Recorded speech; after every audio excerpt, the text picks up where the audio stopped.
almost live from the CX Therapy Studio, CX Therapy Season 5.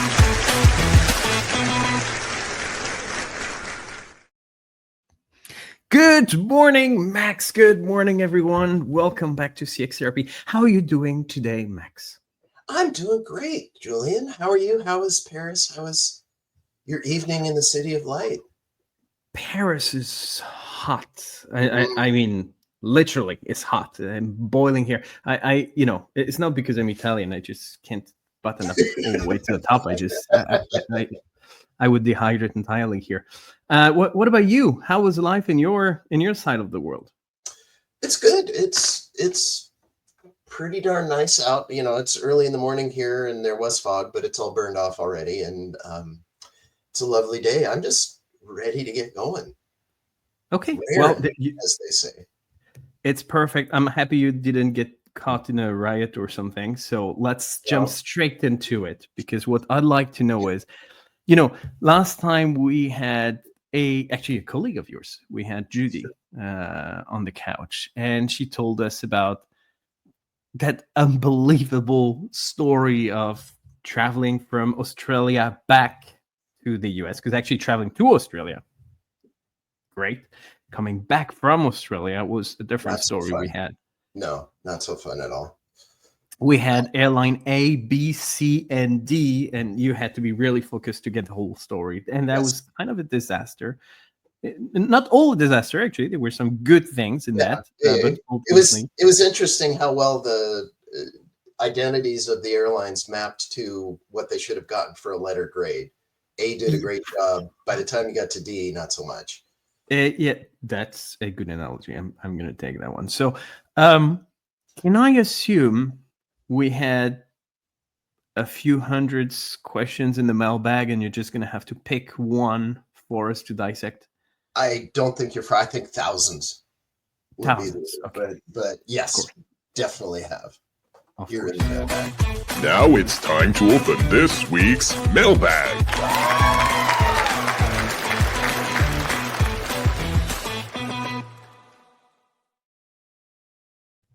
All right, so what do you have there? Mailbag here. Let's see what we've got inside. A letter. I always want to do Blue's Clues. I don't know if that ever played in France. All right. So, yes, Judy Weeder went to Sydney and had a flight canceled or sufficiently delayed that she had to change stuff. And just from there was this cascading nightmare of trying to make connections that worked, giving up first class for coach, etc. And the writer here, I think this is a really interesting question. So what this person is saying is, what was striking to me was that no matter how bad the experience was with Airline D, she's going to have to fly him again someday.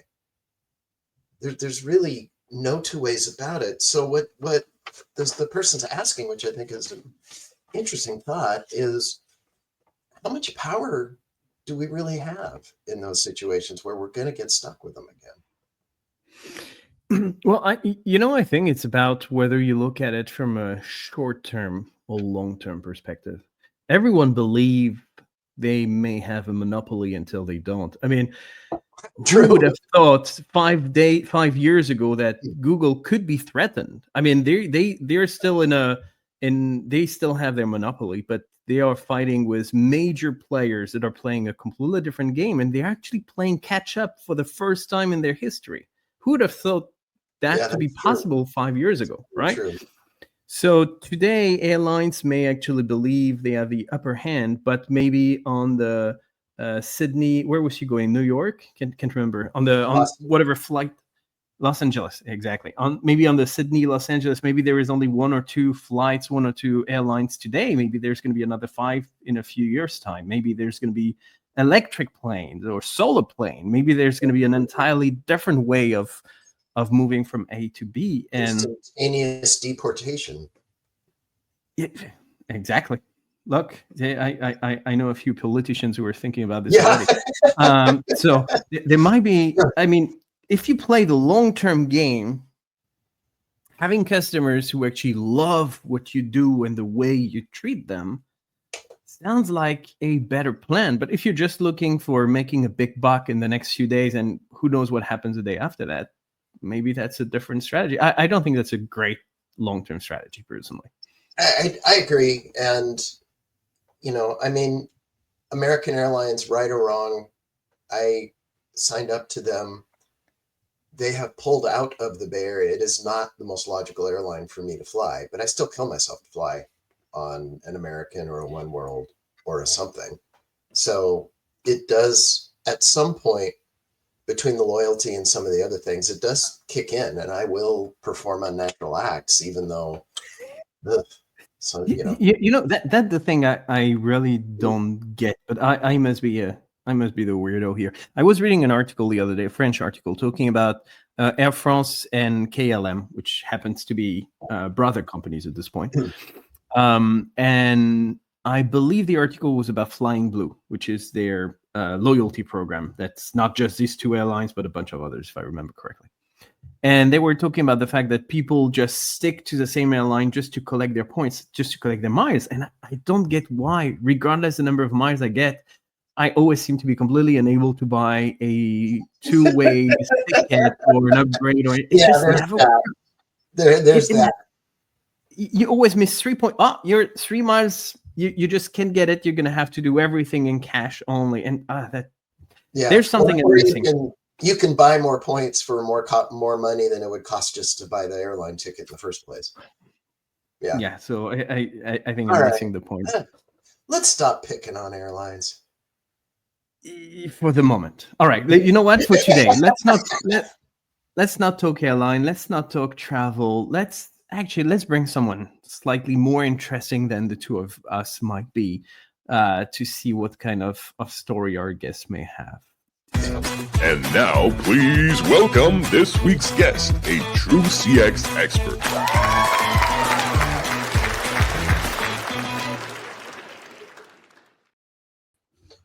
We have Merijn to Booij. Pretty close, Max. Yeah, to Booij, but fair enough. Booij. All right. I've only known you for how many decades? You'd think I'd have some time, yeah.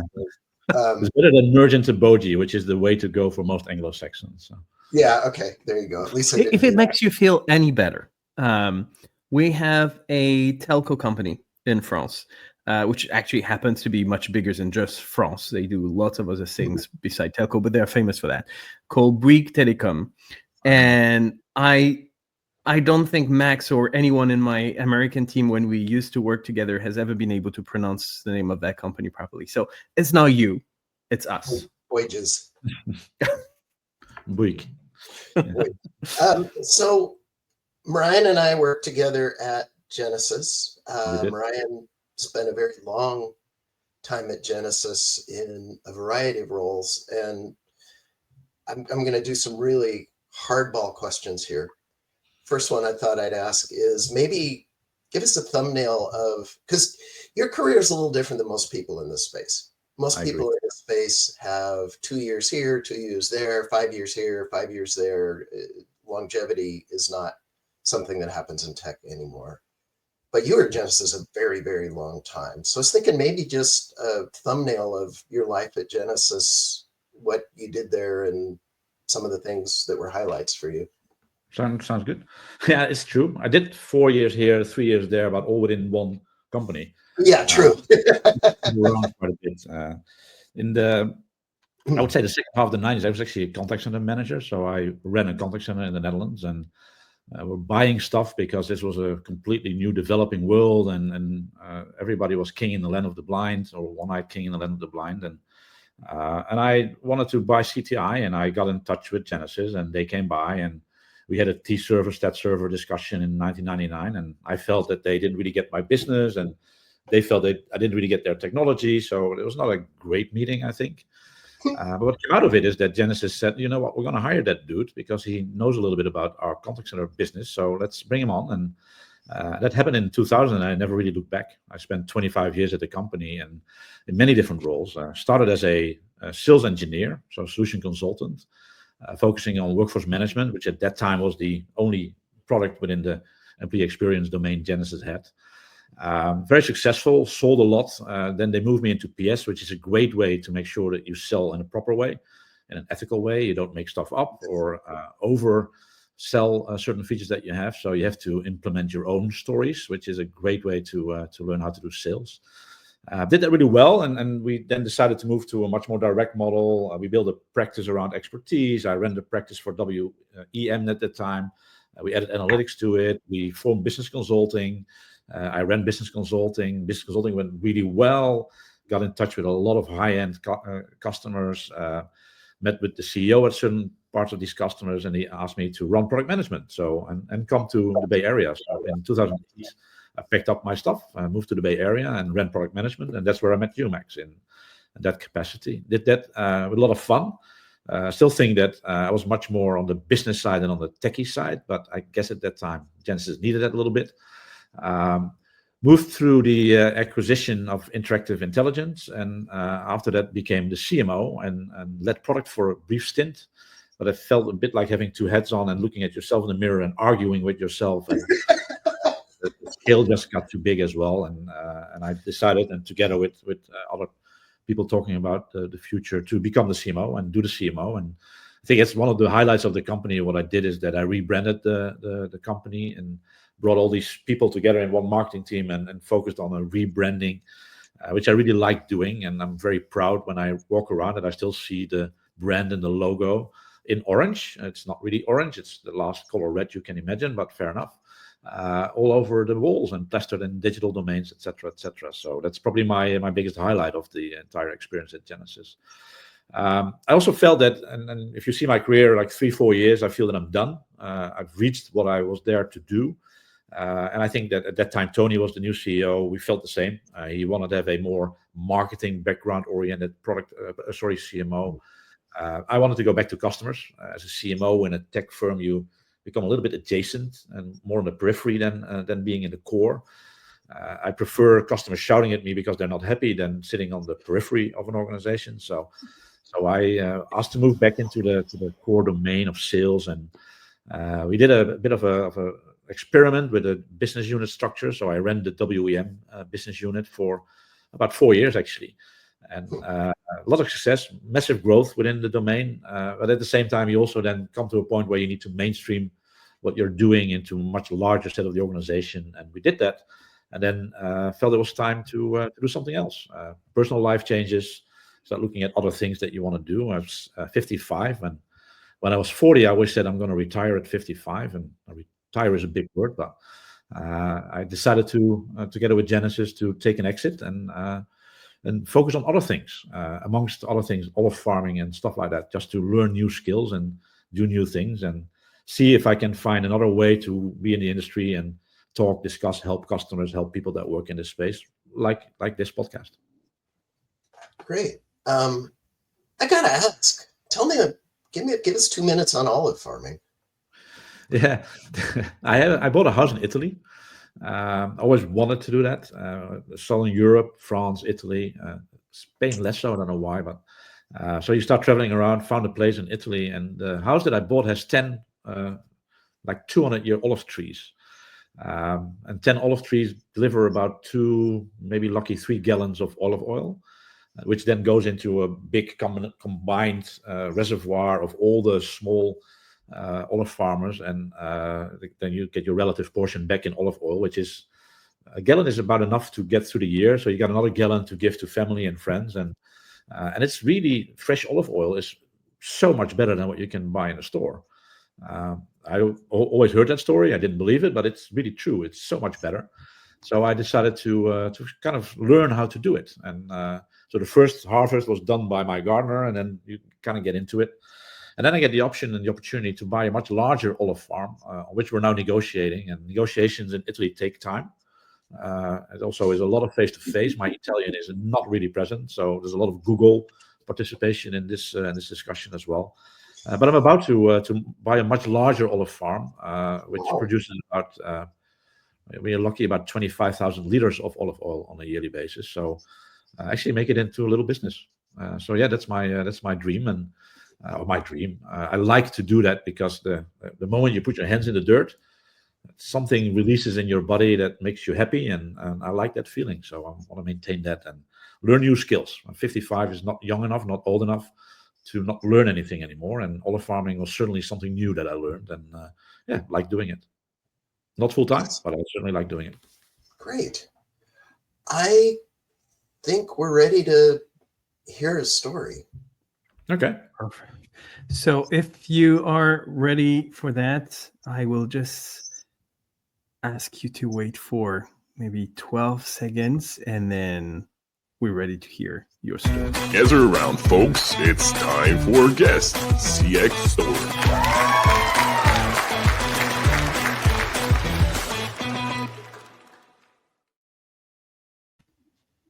So tell us everything. What happened to you?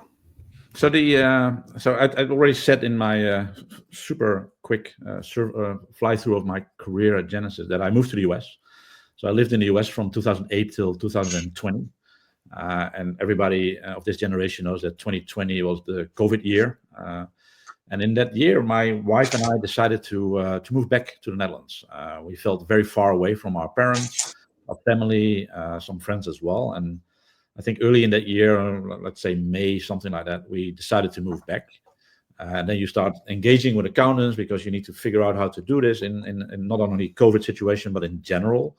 We were on a green card, so there's some legal decisions that you need to make, etc., etc.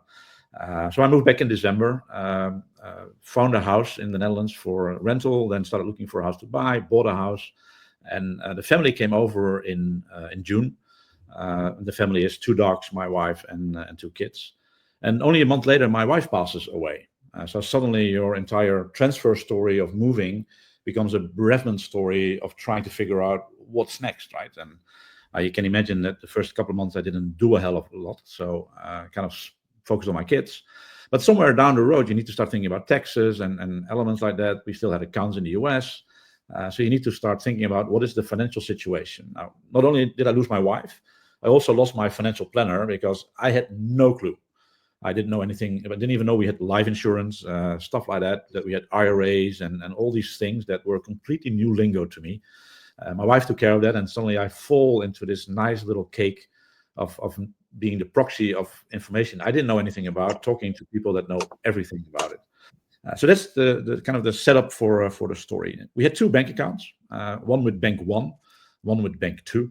The one with Bank One was a debit mortgage kind of account. The one with Bank Two was a credit IRA kind of account. The first bank account I opened, the second bank account my wife opened. Seems not relevant, but it will become a little bit more relevant. Bank One decides that I'm not allowed to bank with them as a EU national and resident. So they will close and want to close the account, which is fair enough. I find it a bit strange because most Europeans that move back just give a fake address at a friend and they keep on banking with it. I try to be honest. I'm a lawyer from origin. You want to be a law-abiding citizen, but then you're not allowed to. So we had to close the account, and to do that, I had to show a death certificate, which is fair enough. But the death certificate that I get is in Dutch. So I have to not only notarize it, I also have to legally translate it, which happens at a court hearing in the Netherlands, which takes a little bit of time. And finally, you get the document in place. So you contact the bank and ask them, so how do we get this across? FedEx it or whatever? And no, you have to fax it.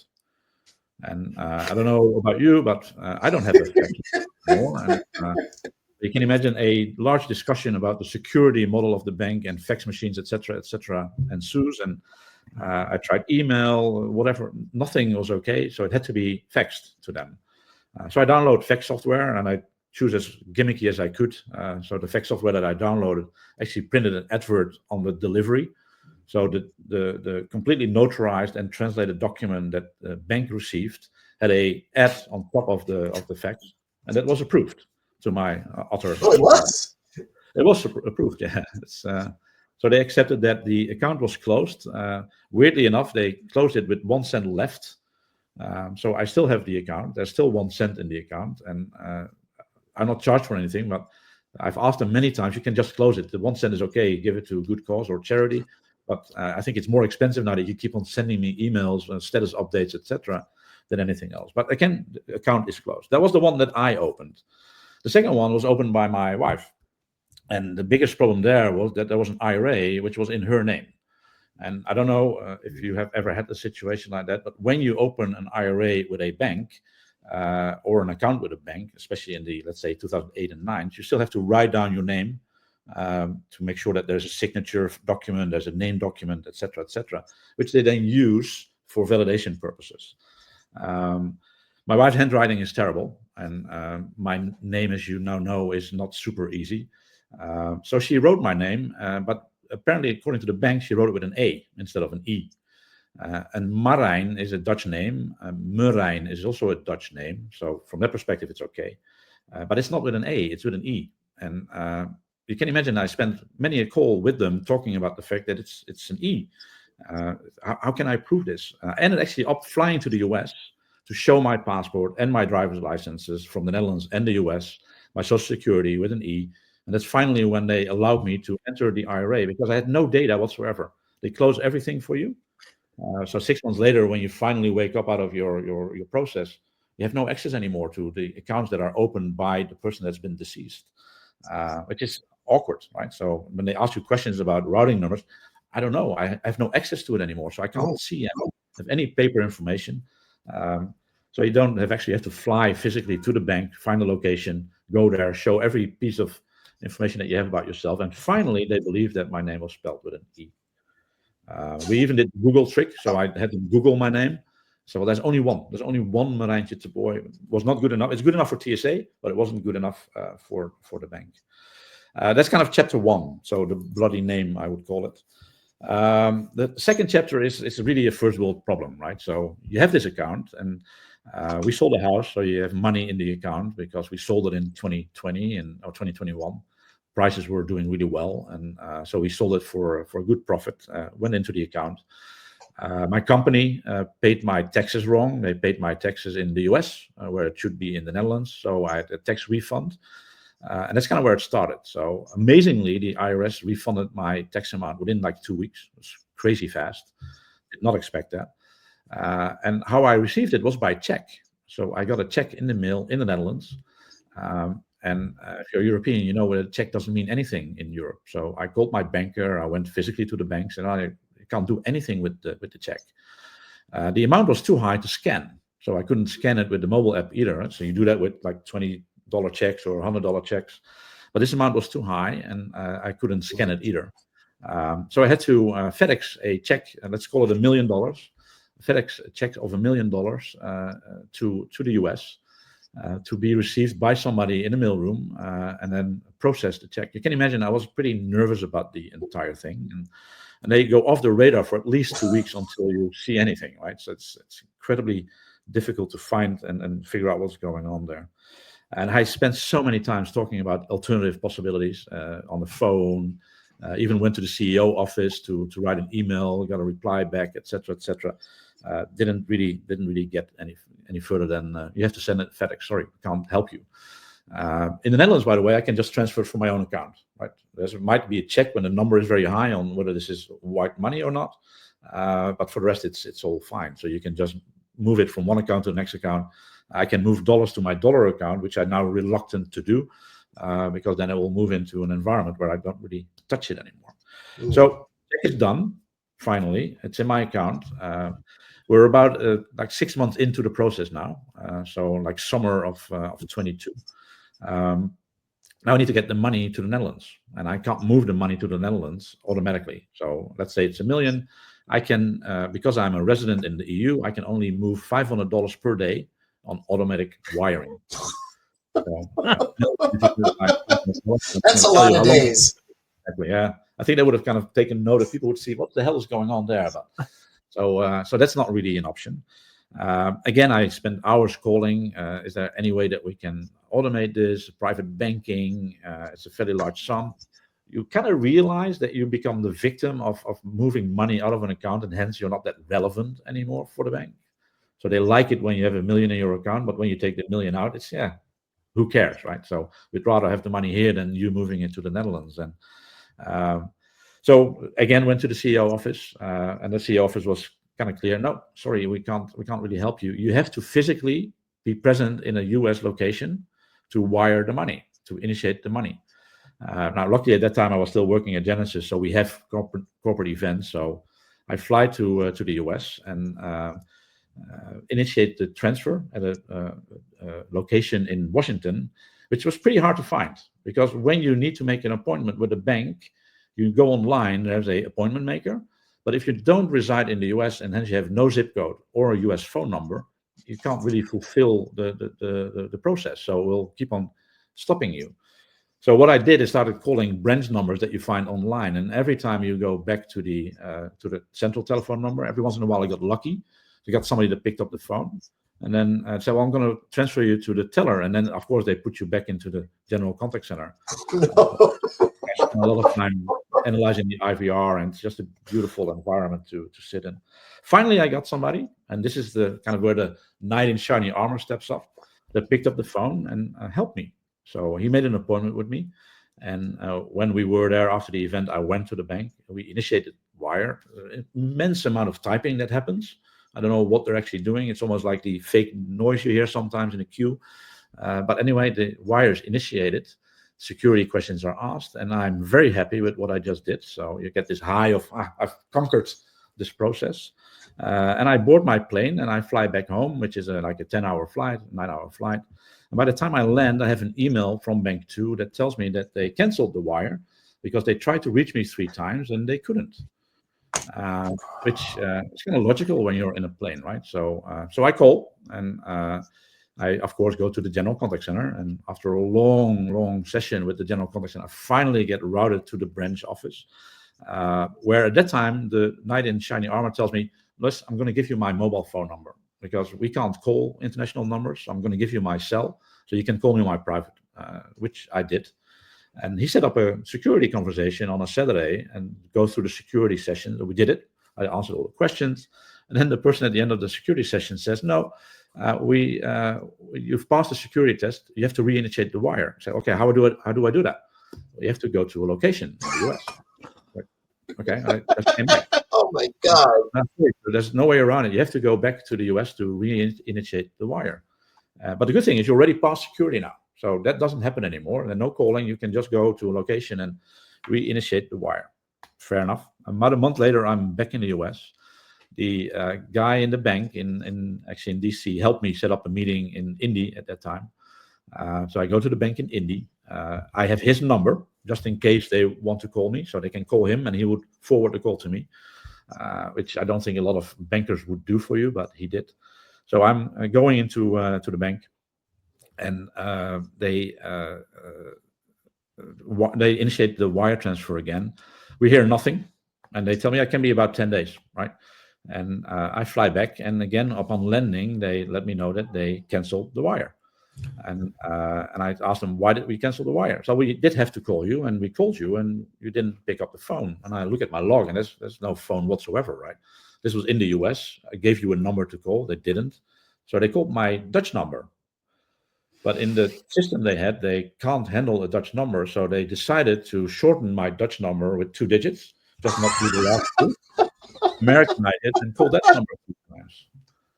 And my number, when you look at country code for the Netherlands, it's like 31, so 0031. So you take the 2 zeros off, it's 310, which happens to be a band of mobile numbers in the US. Right. So that's a US number, and what these 2 digits do at the end, who cares? We'll just not dial them.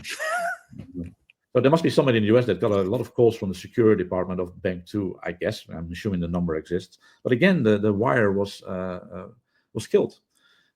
So my banker at that time, that time he became my banker, steps in, calls me, "Listen, this is what we're going to do.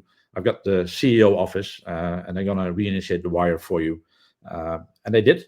And they still called me to ask me all these security questions. And this time they called my assistant's number, which I also gave. And she forwarded the call to me right on the nick of time. So I got that call, answered all the questions. And finally, the wire was done. Is that the entire story? I think that's the entire story. So just to get you, that's 27 months to process this entire story that I just told you in like 10 minutes. I spent 15 hours or more on the phone. I've got a log because I started presenting it to the CEO office. I took 3 trips to the US to get it all done. And by the way, at the end, they could reinitiate the wire, so the 2 trips were not really all that necessary. And I found one knight in shiny armor, and I sent a mail to the CEO office again to give him a big fat bonus because this guy saved my life. And it was a really, really good CX experience. And also realized that you then think, it was a great experience, but it wasn't, right? It was a terrible experience. But because of this one guy, I finally made it to the exit. That's the story. Wow. I think it might actually be the longest story. I mean, 27 months. Yeah. I don't know what is the episode number now. It must be 178 or 179 CX therapy we have. I don't recall a single story that was 27 months long. Even Max and your IRS problems were like a year long. It should have. I ran out of gas at some point. I lost the battle eventually. That was exactly my first impression. Was that I think you do win the longest battle, probably both in terms of calendar time and effort on your part to do all that, because it wasn't, you were 15 hours of phone calls, travel, world travel. You had other stuff, but still, the requirement to do that. The other two that smack me in the head. I'll do the negative one first, and then we can do the positive one, or somebody else can bring it up. Is they call a phone number wrong, and therefore cancel I'm speechless with that one. That is just so singularly. You can imagine a conversation that happens, right?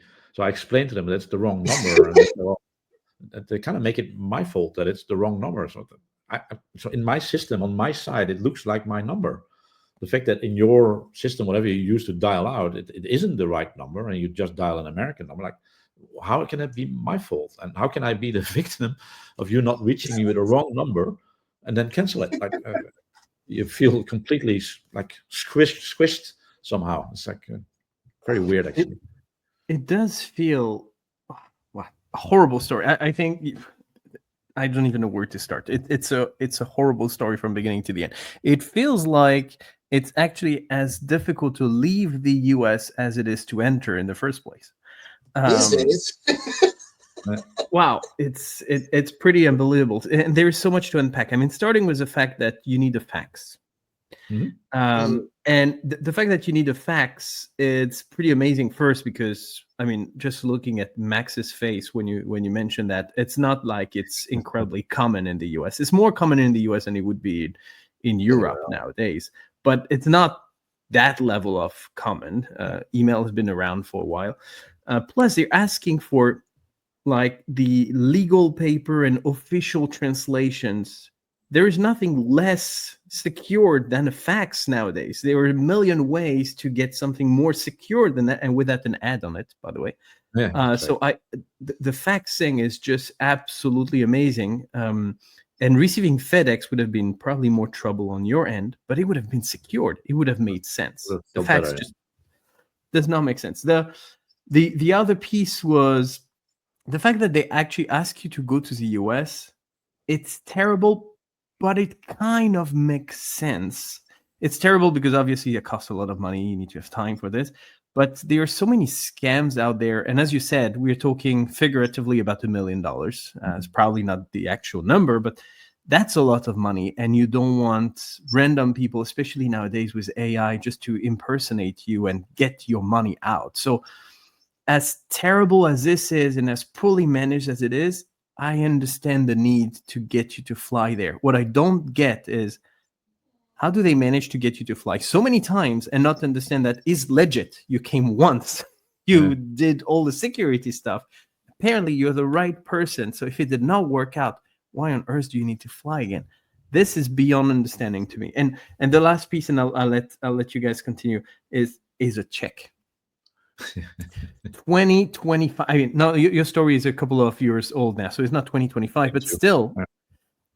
Check in 2022. I don't recall the last time I've used a check, and I'm also from Europe, right? So the fact that this is the only way, it's not secured at all either. Checks have been forged for decades. There are plenty of other ways that are more secured, easier to track, easier to control, easier to launch, more compatible with various banks around the world. I really don't get that. There's so many. Good on you survived. Yeah, that is living in the U.S.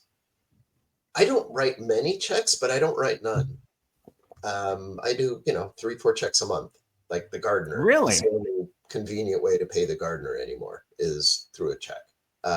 So there are a handful, checks do still exist here in the U.S.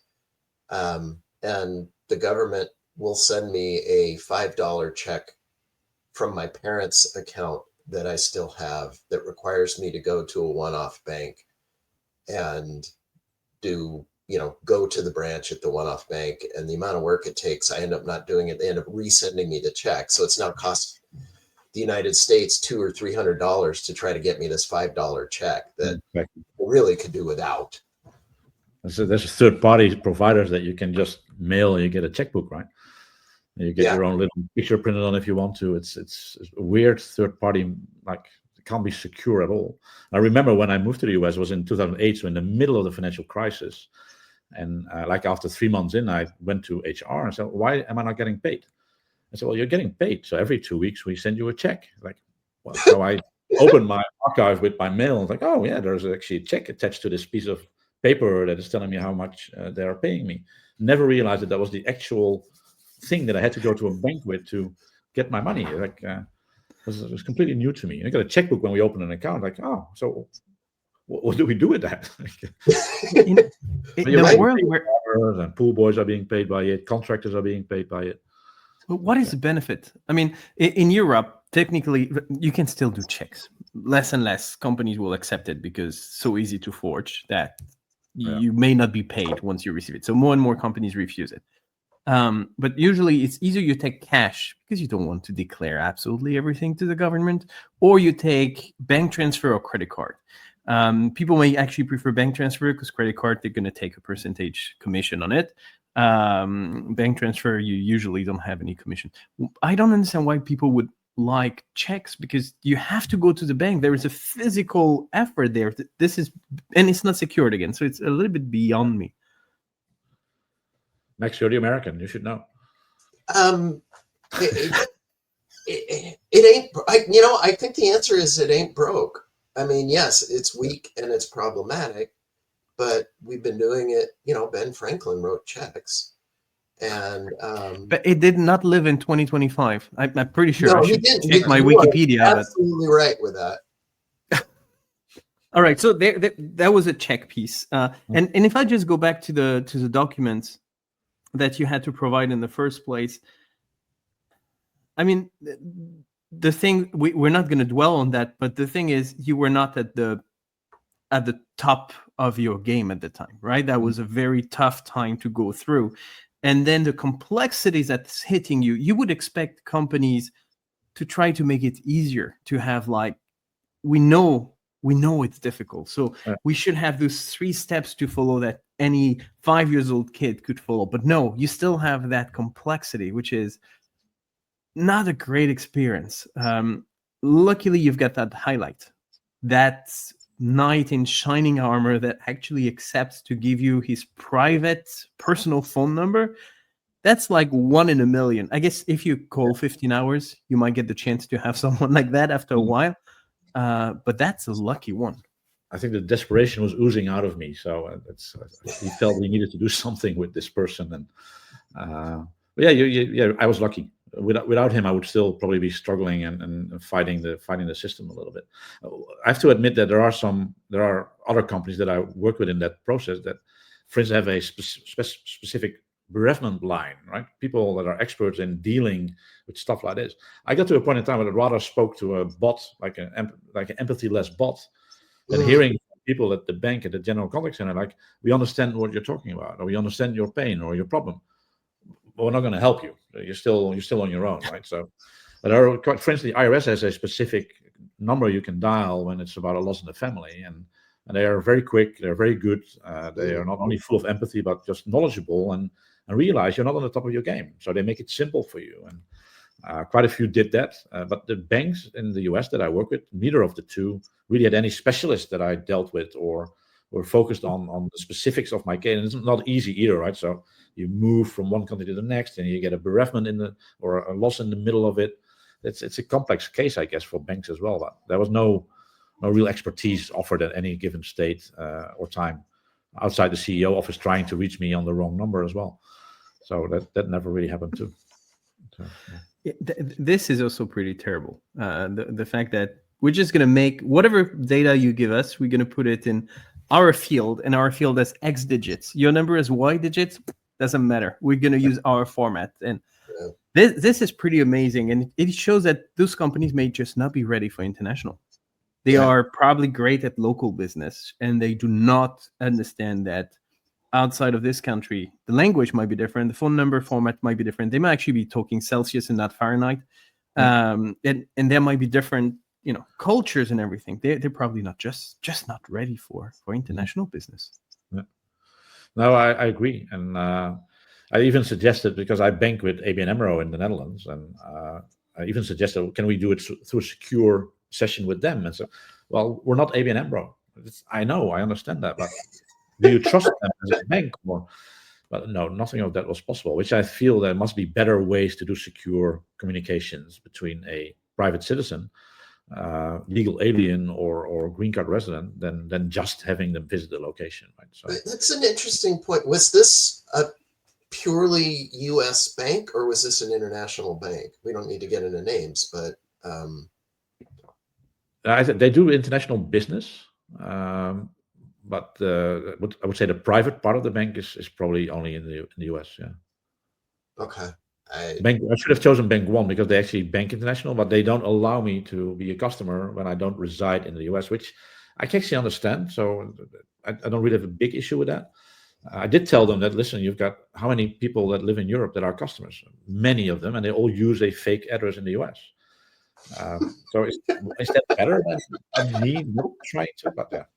Was it this bank? At some point in your story, you talk about a bank where you emptied your account and still have 1 cent, and technically the account is still open. Is that this bank you were talking about? Yeah. So technically, they force you to not be a customer anymore, and after you went through all that, you're still a customer. That's not bringing any money, and that's costing them.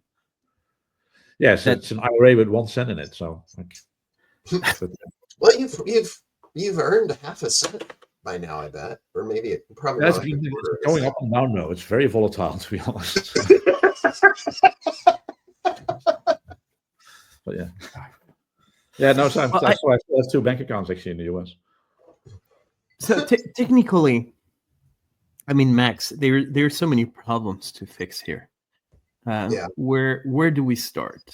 Oh. So I'm going to start with the fax stuff, because I can't accept that fax would be the only, for all the reasons we mentioned. I can't accept that this is the only channel. This is so large. I think we need to put the problems under general headings. Maybe it's archaic tools, I'll say, because the fax, checks, for international business, that make no sense. But actually, I have mixed feelings about this. I don't think you should ban fax, because maybe you have customers that still prefer that. I just don't understand why that would be the only channel. Same thing for the check. If that makes sense, why not? But how is that the only option when you know it's not going to work internationally? That's more the fact that you have only one option. That's problematic, in my opinion. Yeah, plus that I think the level of the document I was sending, the security element of it is not super high. It's a death certificate. Like I would not have an issue sending it by email, like as an attachment to an email. Like I just want you to have it, and that's fine. There you go. And most of the companies that I work with actually allow you to upload it on the website. Like, and the banks here in the Netherlands allow you to upload it. Insurance allowed me to upload it in the US as well. So I didn't have to send anything. It's just an upload of a document, and there you go. And for instance, the insurance we had in the US, State Farm, I'll give them kudos for that. That was a super easy process with them. They completely figured it out. They got a specific bereavement officer that focused on cases like this, and super easy. no fax required or email required. That's might actually be what's missing here. Maybe the one thing that could be done that would fix everything is, typically you've worked in a contact center, so you have those different levels. You have level 1 for everything simple, level 2, then you start escalating when it gets complex. And you mentioned in some of the companies you've been working with, you have a special line for people who just lost someone from their family. Why don't you have a special line for people who have unusual issues? Because apparently what's happening to you here is you're asking for something that they don't deal with on a daily basis. They probably would not be able to place the Netherlands on a map, and they have no idea what your phone number format should be, or how to transfer, or even what currency you have in your country. So that might be unusual, because 99.9% of the customers don't ask for this kind of stuff. Then why don't you have a special line of experts that deal with the unusual requests, instead of having you call over and over and over, which is a loss of the company as well, because you've been wasting their time as much as you've been wasting your time. So it's definitely a lose-lose. It is, totally is. Yeah. Max, any last words? I don't really have any last words. I just was gonna ask Merijn on that. This was definitely a lose-lose. Yeah, I agree. How do you feel after your time on the couch? Do you feel any better here? Is this helping? Yeah, it actually does, right? It's been a while since almost a year out of that process, but especially the initiation of it was just really tricky and really hard. But because that's when your mind, as you say, you're not on top of your game at all, so you're busy with a lot of other things, and throughout time that gets a little bit better. That's when you get more frustrated as a CX person that lives in this space, and you think, well, why? I think that the fax is super weird, but what I find even weirder is that you constrain yourselves and your systems by only allowing American data entry. Why not just accept the fact that somebody says, I live in the Netherlands, and this is my address, and this is my telephone number? You can always then decide, we're not going to call you internationally, but at least you have the right number. Or send me an email that they tried to reach me and they can't. So could I call back to a specific number, and not give me the contact center number, but give me the number that automatically routes me to the right person? None of that happened. And we didn't. And I think you win the worst story we've ever had, maybe here, because I can't let go yet. The whole, you've got a 10-hour window. Call us or goodbye, or it must have been much shorter than that. I mean, how ridiculous is that in the first place? I mean, how do you? And you don't get any forewarning that that's going to happen or when that's going to be. Because if you'd have known ahead, you'd say, look, this isn't going to work. We need to come up with a way to do this where I will be reachable. But obviously they didn't let you know that was going to happen either.